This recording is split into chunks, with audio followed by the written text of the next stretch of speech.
Okay, my name is Jongert. I'm here from two organizations. One is 2012 Architecture, already active for about 15 years since this till this year, and the other is Insight, and that's a new master here on the Academy for Interior Architecture. And I will tell a bit from the both perspectives, because they also have a they merge together too. I would like to start with a very nice text by by a windmill,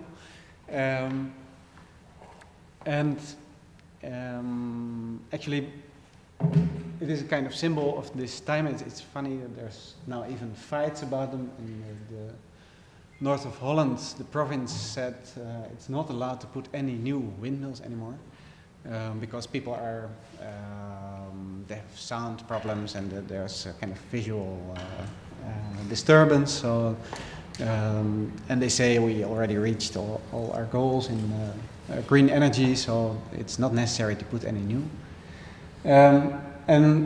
It's very interesting, this thing, because it is something that is in one way very positive, because at least the energy that is needed here is not produced in another country and making pollution there, but you have the pollution at least where it is needed. But on the other hand, they are generally owned by big companies that get a permit to put them somewhere, and the energy goes somewhere, and the profits are with those companies, and the people having to look at them don't really profit from it. That's one thing that's not so good about them. The other thing is the material part. These windmill wings are green, but every 10, 15 years these blades need to be taken off, so and it's hard to recycle them. So actually there's a lot of things to develop for this. I'll show a project that 2012 architects did with these windmills, and that's to create a playground. This is one step towards getting a new connection between such a element as a windmill and environment here not so close by, the city of Rotterdam, where there was a playground made with 5 of these windmill wings. And they actually they're this big that you really can create very great spaces for kids inside them. And this is not something that you start teaching, okay, windmills and green energy is very great, but at least people start to get familiar with these things and be able to start to use them, so there's a kind of new connection emerging between people and those big machines. And why we think this is important is that somehow materials are making a flow, and there's all kind of recycling processes and companies that take care of this, and there's now even cradle to cradle, and that means that after something is made and it is rubbish, the company gets it back and turns it into new material. And what we think is much more interesting is that actually other people can use the materials that are wasted. So that's why we also started creating harvest maps. That's a kind of concept that we developed together with Denis long time ago already. And what it shows is actually in your neighborhood what kind of materials are available to you. And that's a very interesting tool, because it makes visible something that is generally invisible, and it makes it possible for other designers, builders, people that want to change their house to use these materials, but also to create completely new buildings, like for instance this villa that was made out of these kind of wasted materials. In order to share this knowledge, we have different tools. One is a website called superuse.org. It's active since 2007, and somewhere in the top 50,000 of best visited worldwide websites.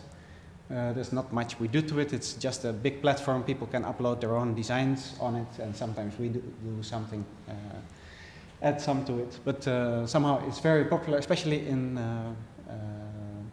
India and Pakistan, by the way. Taliban. Maybe they use it for, I don't know what.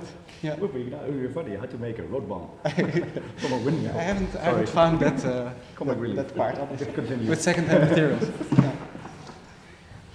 Yeah. But it shows about 1,000 different designs that can be made with wasted materials. And again, this is a platform, so it's a kind of open source thing that people can take knowledge from.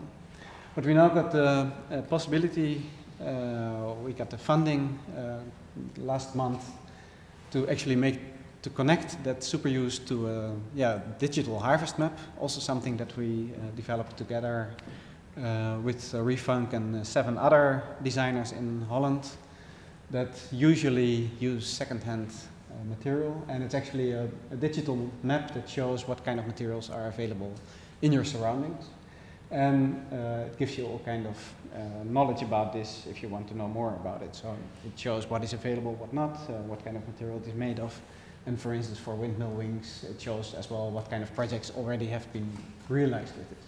And this tool really allows other user groups to tap into these material flows that otherwise are in a kind of closed loop.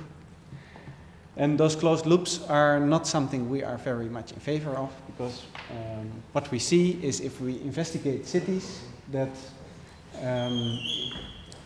the loops are maybe closed, but they take very long distances. So this is another type of harvest map that we call a metabolist analysis, where you see what kind of material comes in, and then after it's consumed, where it goes again. So the biggest circle is the international part, then national, regional, local. And you see generally in cities that the biggest amounts of goods, water, food, energy come from far away, and also are transported after they're used again far away. And what we're looking at is, can we change this to actually make those flows, when they're anyway available around you, much more locally, and keep them using locally. So this is a kind of aim that we look for, and we're inventing all kind of techniques and new designs to promote this. Well, that's what my office is doing. I'm in charge of the research department of my office, and as such I'm also involved here in Insight, having a research group with a new Master of Interior Architecture. Hans is the head of this course, and we have actually a couple of the main idea behind it is that we try to look at interior architecture from the inside. And interior architecture here is described. It can also be urban interiors, so it can be quite big. But our approach is that always we try to go to a core from the inside, and from that develop designs for interiors or new urban spaces. And there's another studio Shift architecture connected to it. Zus is part of it, and Jan Konings. And they run studios on different scale levels. But like I said, my focus is mainly, the research I'm doing mainly is focusing on these flows. Because these flows are hidden, and in order to think from inside, you need to understand how these flows are running and what you can do with them. So with the research group, we're analyzing all kind of designs that already have been developed from this perspective, but also try to, with the students, try to come up with new clever connections. We developed, again, a platform, a bit similar like Superuse, that shows designs either dealing with food flows, water flows, 15 different flows that we distinguish, and have designs explained there, and students that do their analysis publish it on this website, so other students and audience can look at it and learn from it, but also it can be used as a tool that future students can again continue on the work that students before have worked on. Yeah, these are the 15 flows that we are investigating. It's a kind of section in, or kind of amount that is still in development.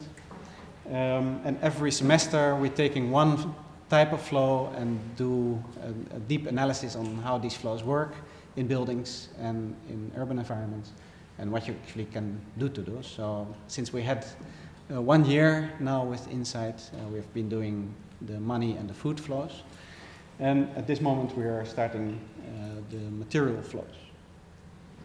Well, in order to get a bit of understanding what this, what the interest for interior architecture and also people's behavior in this is, I'll show you a couple of examples.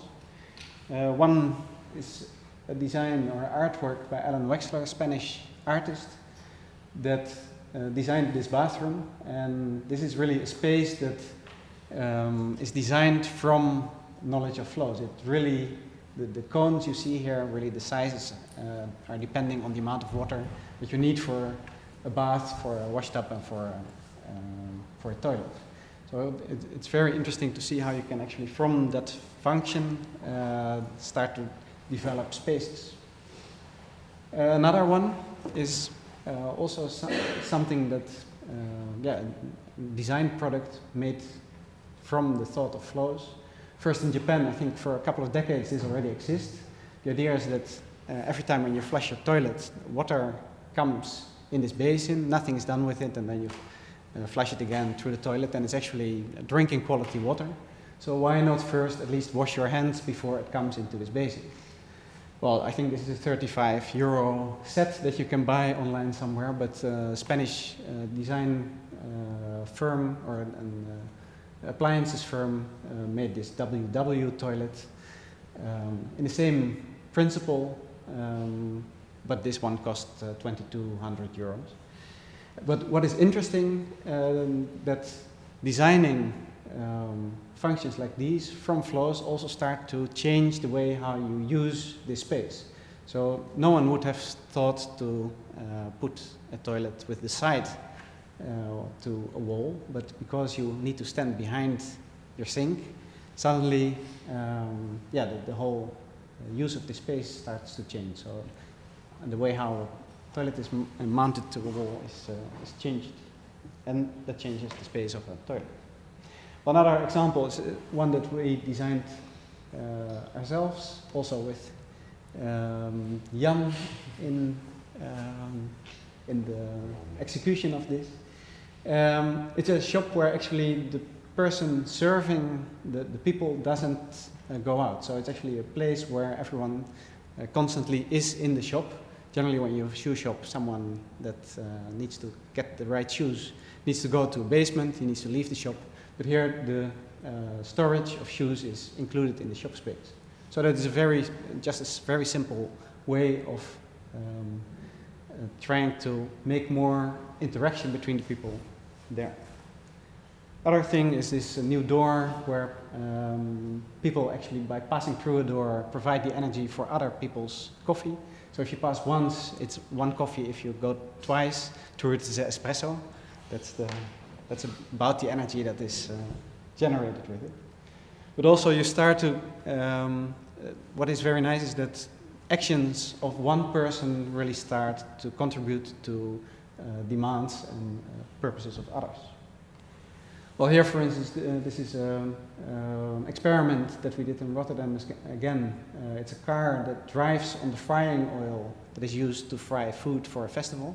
So there's a filtering system inside that actually cleans the frying oil, and after use you can drive on this oil to another festival. Well, another very interesting combination of flows is here the selling of goods, selling of vegetables in Seoul, where that they put into a metro. And actually the idea is that people, when they move from visiting a friend to their house, they can actually buy in the subway they can buy their food there. This is a running subway. It was a test first, so that standing. they have a standstill on a station on a station platform that was not used, but it is tested in order to see if they can actually connect it to an existing metro line. I'm not sure. This was 2 or 3 years ago. I'm not sure how the test evolved at the moment. But we're doing all kind of investigations on how this works. So students, for instance, really try to look, okay, where does this food come from? What space does it take? How many people do fit in, and so on. Also, we asked students to take a look at the academy here. So one Greek student, because we are a very international group of students, half Asian, half European, looked, for instance, on the money flows within this academy. So she investigated with the year report what are the incomes, what are the expenses, and actually how are the students involved. Students are mainly involved here in paying for food, for the supplies they need to do their work. And she actually proposed, understanding this scheme, to put an espresso bar or a coffee bar in the inside space where students could work, so they could also earn a bit from the students using this academy. One other analysis, this may be known, it's Le 56. It's a inside space in Paris that was not built, and the local inhabitants put the garden there with a garden kind of food market in it. There's a small house with solar energy, water catchment, and so on. So they try to connect all possible flows in order to not waste too much. And again, we had one student here that did the analysis. Okay, how much food is actually produced on this surface? How much water is falling there and that can be used? Where does the food go? Those are the green lines here. And the interesting thing is that by investigating this, you can understand how this works, and also start to think about what kind of new connections are possible. And what you often see in these ideas is that this is kind of a cooperative effort. So people that work around here, that's the dotted line, that's the kind of a boundary of the building where the space is inside, that's the closed line, use and eat the food, so they get free food, but also there's a market, and then it's sold to people outside, and they profit a bit from that. There's another example, investigated even more complex, the People's Supermarket. This is one of the 5 schemes that was made, where the student really started to understand where is money spent on. This is a cooperative supermarket in London, where people, by becoming a member, they need to work for a couple of hours a week. I think it's 2 hours a week in the supermarket, and by that get between 10 and 15% of reduction on the goods they buy. But also food that is left over, it is again cooked in a kitchen there and served as food for members or people from outside. And it's, so the students learn to make these kind of schemes in order to understand what is going on, and then to be able to make connections that are not yet there. And how this can be used, and that's what I close with. We're currently involved in 2 projects. One is Heesterveld. It's a really it was a very much down-going area, a no-go area in the south of Amsterdam. And now we are working with Iris Schutten and Bas van Vlaanderen on a project where actually, from understanding how flows, but also money flows, how people pay their rent, how much they spend on energy, on water, can be used in order to turn this indeed into a more self-developed organization. So the 92 apartments and people that live there are going to organize more, and we provide them the tools in order to understand, okay, maybe we can save this money here and actually have our own money flow going there. And just returned from Liverpool this week, where this project is running for already 1.5 years now. It's Two Up, Two Down, a project by Janne van Heeswijk, and she is actually in a neighborhood where about 1,500 houses were planned to be demolished, starting up a new land trust. So they are going to redevelop those houses, because they're not going to be demolished and redeveloped anymore, but they are all closed and abandoned. So she decided, together with local inhabitants there, to start up a bakery, start a bakery there, and from the use of that space, start up a bigger community, create a bigger community that indeed can redo the whole development of that district. And again, here we will provide with students of Liverpool a harvest map, so that, for instance, materials can be used by local inhabitants to improve their homes. So probably a couple of houses will still be demolished. Materials that come from it can be used by other houses. So that's in order to illustrate that actually from very small projects and understanding how these flows work, you can start up processes that do not just influence small spaces, but also start to influence bigger urban environments. And actually, with the two projects I just showed, what you were speaking of as well, this is sponsored by the local city here of Liverpool, but now they start to understand it becomes really serious. So also opposition is coming, because actually it's becoming really, there's already 100 members.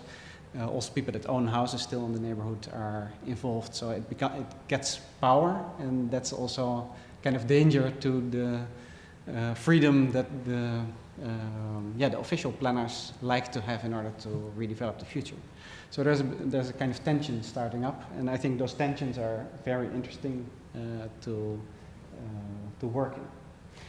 Okay, that's.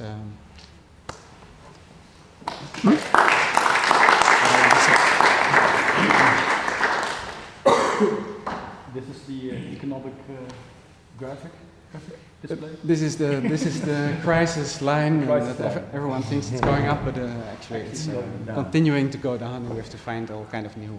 So this is the graph of the negative thinking. Yeah, the flow of money. The flow of money is going down. Cool. No, I didn't. Are there any questions? Sure. Who wants to start?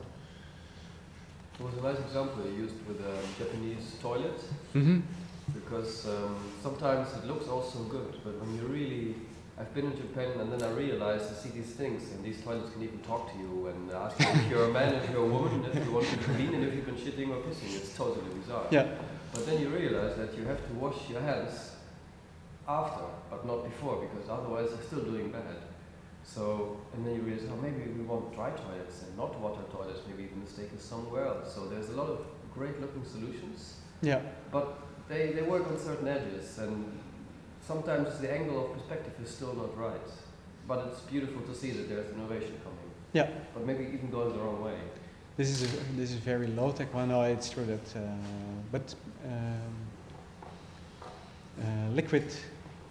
liquids can be flashed with water, but the poo better not.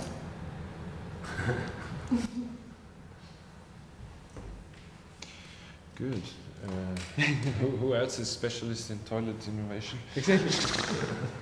Who else though? Concerning the Liverpool project, this is started by Jan van Heeswijk in the frame of Liverpool Biennial. Yeah, is in this right? 2010 he did.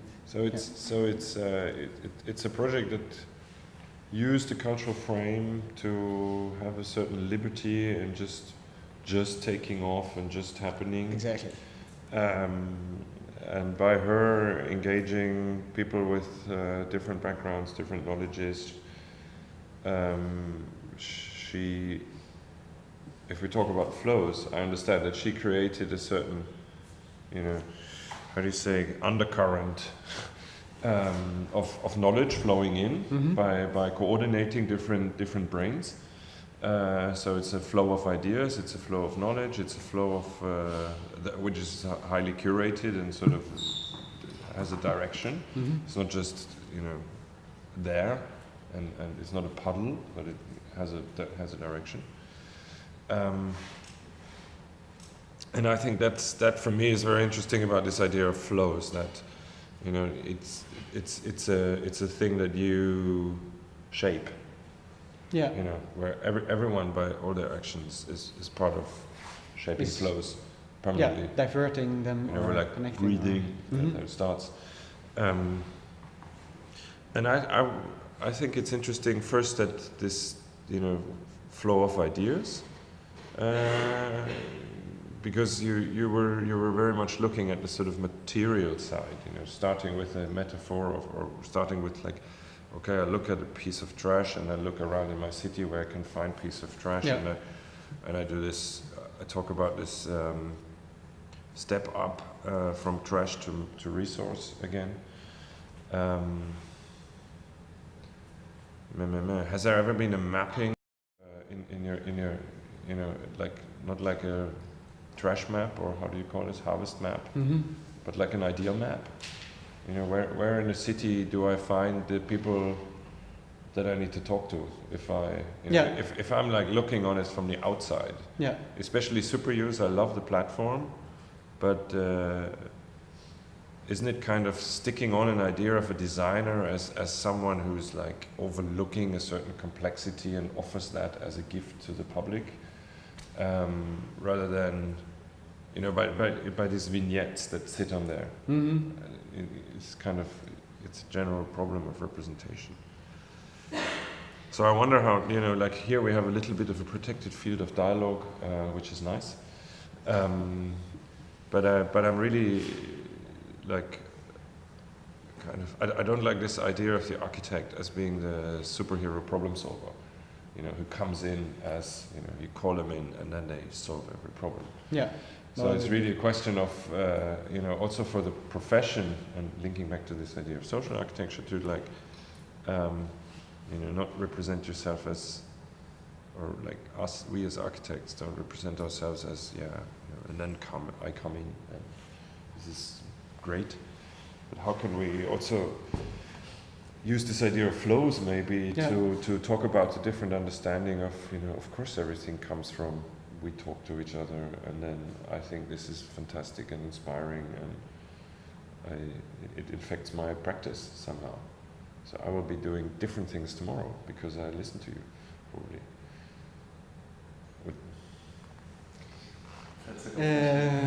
Well, I can try to answer what I think is the base of your question, but because you started with, can you also map indeed? We think maybe information, but we indeed think about knowledge. Okay, where indeed is knowledge available? It's a very good, just as valuable, I think, as invisible as material flows, or also what we did with other students from Design Academy once is not just to show what kind of materials are available, but also what kind of companies are available and what kind of techniques do they have in their company in order to produce something, so that you can start to connect some material to a production somewhere else, and that might become a product again for kind of semi-product for again another process. So I think it is, like I said, we have 15 different ones. Some are very down to earth, like indeed wood and steel.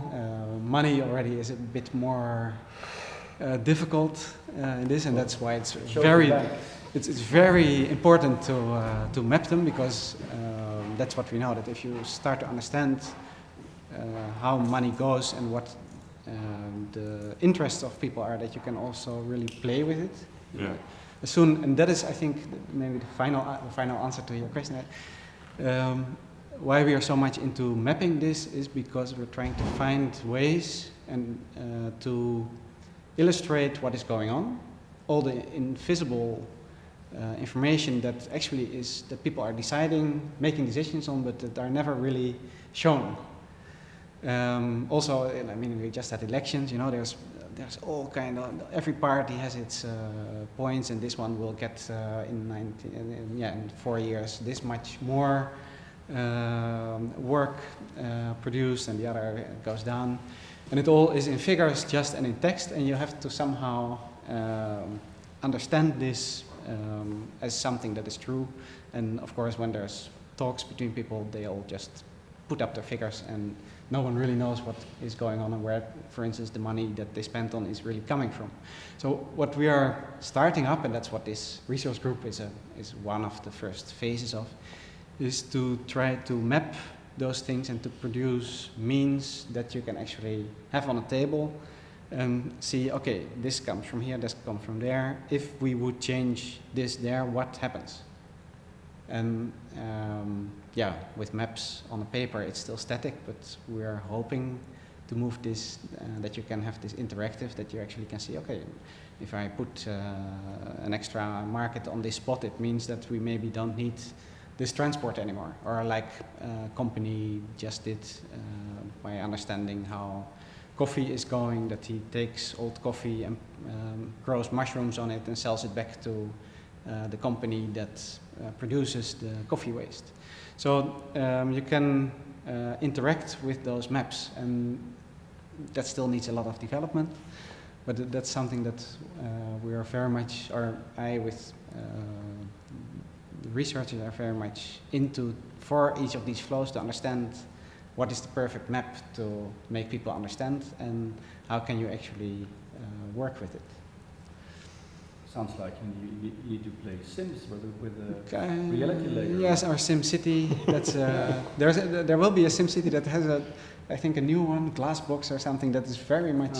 It has a bit of this functionality into Digital it, waste. but you still don't see the scheme that is behind it, how it works. So you just see, okay, if I do this, I don't put any water pump in the neighborhood. My city catches fire and nothing can be. But the ashes can be used to fertilize the. Maybe, but you cannot see what the system behind it is. And I understand it's generally very complex, these things, but we try to simplify these schemes without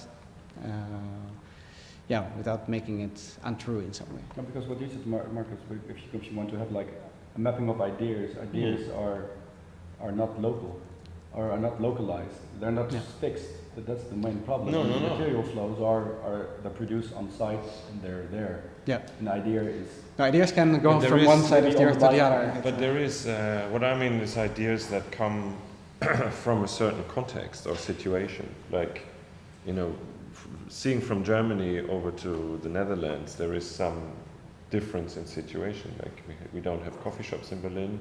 The whole idea of Kraak and anti-Kraak was very differently managed here, producing a different culture of space and a different opportunity. Projects like Eva de Klerk could have presented, if she was here, this NDSM thing that's come somehow also related to this culture of appropriation of space and not just being a customer. This was, I think, was examples that we were looking on from over there, from another situation, as something really it's inspiring and interesting. So I think maybe it could be, it could have to do with an idea of reverse engineering somehow, to look at projects that you really like, to understand what the conditions behind are, and then to try to change your own conditions in the field that you are in. So that you can have similar projects somehow, and then in the end have a better life. But for that you have to understand the kind of mechanism that is behind it. But for this, I don't think ideas are sort of just there and have nothing to do with space or location, but they have a lot to do with culture, and culture has to do something with regions, with your upbringing, with the way you talk.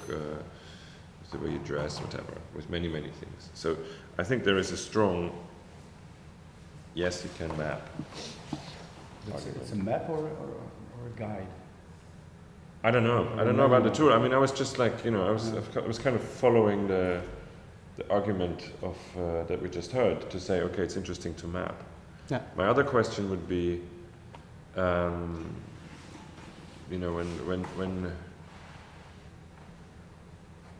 what I'm a little bit, I don't know, I have a personal irritation with is the idea of meaning and good. You know, it's so good to save trash and to, you know, like wash your hands and it's going to be reused, this water. I feel so happy. You know, it's like I'm saving the world myself. You mean green sauce? Yeah, and all this, you know, this like, it's kind of talking to Jesus in a way. It has this myth of being here is a solution.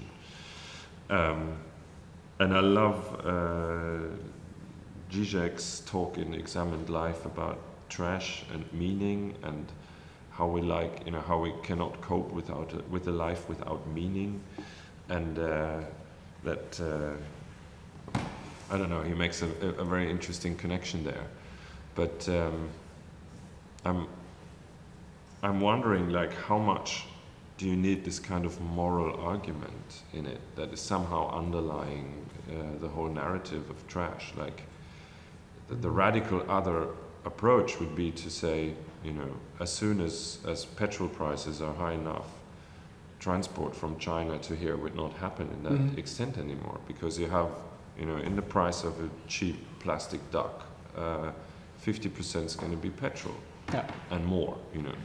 So why not try to, you know, why still map? You just, you know, everything's run by finance. That's seems to be the steering mechanism. Yes, People start leaving their cars at home because petrol prices go up. So it's not because they, like, you know, on a moral level feel like more happy to save the world and go on a bicycle, because even if it's raining, it's because it's fucking expensive. That's true. What I think is, it's maybe not so much whether it's good or not, but I think in general it's fun. That's I mean, most of the projects, I think you will also agree with that, is that fun and discovering some kind of niche that no one discovered, or something that can be connected. I mean, that's The explorer. it's just very nice to discover something. I think that's one thing, and the other is indeed, like you're saying, kind of logics. Some things are just so logic that why aren't they working like that? So that's maybe why we map, is to see, okay, why actually isn't it working like that, and what can we do to make it work like you would actually expect something to. But the capitalist answer is because it pays. Yeah, exactly. So money is an important one. So we also want to know why does it pay to do it in that way, and what can you actually change in the money flow in order to make another more logical concept work. So I have this idea. So if we have free petrol, we have lots of waste. We have more shit. It would be free energy. We would just discard everything. Because hey, it's free. Who cares? But then I think you also meet. You come back to your first thing. This boundary of where is this consciousness? There is a consciousness, of course, of how to make the world better or good or a nice happy place. What you were referring to, the happy life. So, but will free energy give happy life?